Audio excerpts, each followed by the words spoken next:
En l'honneur de la glorieuse Chine qui nous sauvera de la mainmise des États-Unis sur notre monde, parlons de l'Empire Qu. Shinobu Otaka semble s'être inspiré de plusieurs périodes de la Chine impériale pour construire ce puissant empire, mais surtout de l'imaginaire de l'unification. Un premier empereur Akutoku Ren qui met fin au conflit entre Qu, Gai et Gu dans la région de Tenka en unifiant ces trois nations.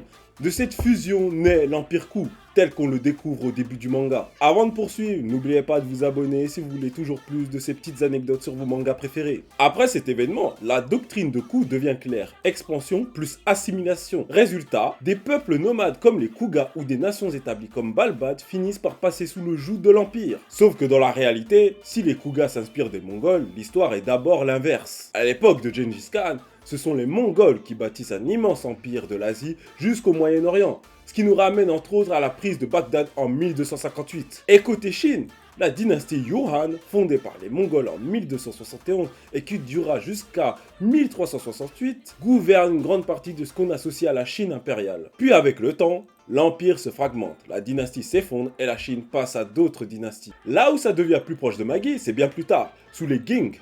Je crois que ça se prononce comme ça. De 1644 jusqu'à 1912, date à laquelle un certain être prit le pouvoir.